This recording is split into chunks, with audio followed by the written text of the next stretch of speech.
Hello everyone, it's Kelly here again and welcome back to my channel. Welcome back to another bullet journaling video.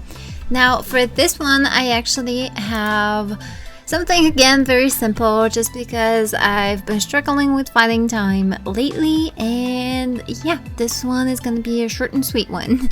So first of all, let's take a quick look through my last month's bullet journal theme, which was palm leaves themed, and I did it the laziest possible way where I just printed out some images and I have a little Photoshop tutorial of how I actually got all of the images in the same color scheme, the same kind of atmosphere. If you want to check that out, be sure to check out my last video. I will have it either in the cards here or just on my channel. Either way, let's get on with the July setup. For this one, I had the idea of doing something star themed or cosmic themed just because July is actually my month, and well, like, it's everyone's month, but for me it's my month because my birthday is in July. And I wanted to do something that I really like, and for me that's usually something either kind of witchy, spiritual, or cosmic and starry. So that's what I went with. I went with a very simple constellations theme. I didn't get into too much detail in terms of stars or constellations. I just picked a few that I found simple enough to draw, and those were the ones that I have spread out all throughout my pages. On my first page, if you guys are new, first of all, hello, and second of all, on my first page I always do a quote page and a little calendar, which is just to mark out basically the days of the week. And for this month I chose the quote, "I have loved the stars too fondly to be fearful of the night." And I don't know who said that. I don't know whose quote this is. If you do know, comment in the comments section down below and I'll include it in the description bar.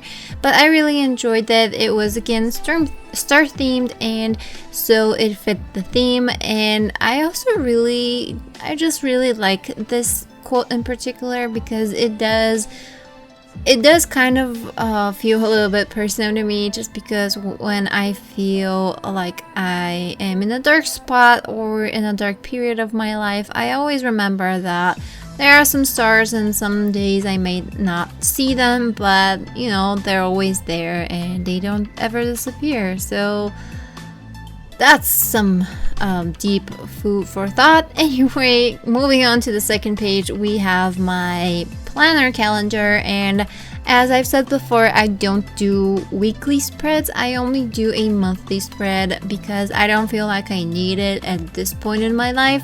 So on my two second pages, I have my big calendar where I mark out all of my events, all of my my work schedule and all of my work shifts. And this one is a fairly simple one. I just added the stars in each corner and then I added a constellations.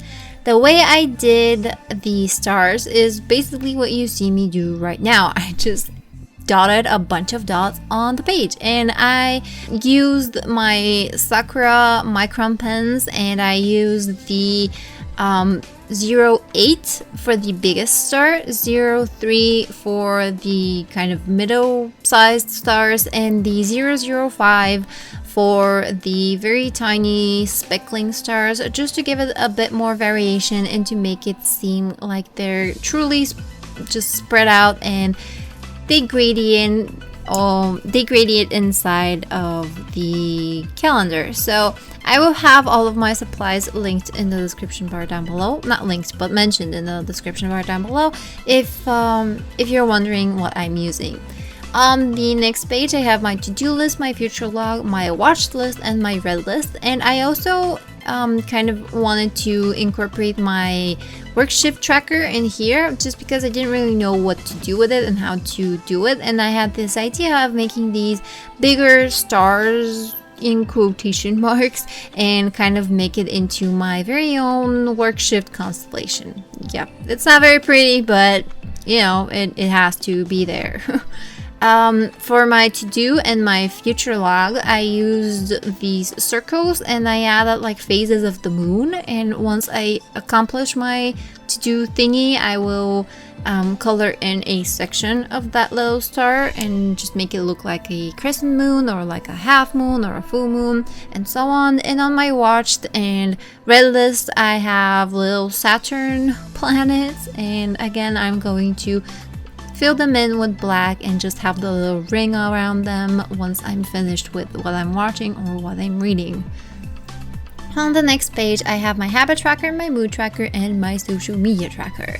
So my habit tracker and my mood tracker are fairly simple. They're just big tables, and on my habit tracker on the top, I wrote down every habit. On my mood tracker on the top, I wrote down every mood, which you will see me do now. And my idea for this is for every time I want to mark out one of the habits or one of the moods in a particular day, I'll just draw a little star on that day. So you will see the way I filled it up in next month's setup. I always do a flip through, and you will see exactly what I mean if you don't kind of understand what I'm trying to say.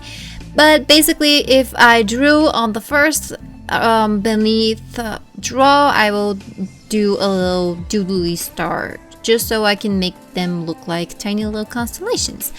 The same thing on the mood tracker, and on my socials, I really didn't know what to do, so I just left them kind of like a table and I drew some stars and constellations around it.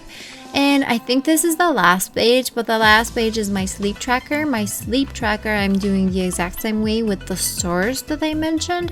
My expenses tracker is just a simple table, and my brain dump is just somewhere I'm going to write down some quotes that I liked or thoughts that I had during the month. In the last 2 months, I don't think I actually filled up the brain dump at all, so I don't know, I keep leaving less and less space in it, but that one time I'm going to need it, I'll need a lot of it. So I'm still struggling with figuring out exactly my brain dump. Maybe it's best for me to leave it as an yearly thing and just leave 2 or 3 pages, just because the monthly thing is not working the best way for me. But either way, I do need to fill up my page at the end, so I'm not too eager to remove it just yet. Maybe for next year's bullet journal setups and the yearly one, maybe I'll do a yearly one there. I don't know, we'll see. Either way, I'm just going back and adding some more stars and some more constellations here and there. And now we move on to my flip through of the month. If you want to, if you like what you see, basically comment down in the comment section below, give it a like. And if you want to see more from me, hit that subscribe button. I would love to have you as a subscriber. Also, if you recreate this theme, it's very simple. I feel like everyone can do it. So if you recreate this theme, check out my Instagram and you can tag me or send it to me through my Instagram page. I would love to see what you guys' creations are. Also, if you want to mention what yours is, I'd be happy to hear what your monthly theme is. That said, thank you guys so much for watching, and I'll see you in the next one. Bye!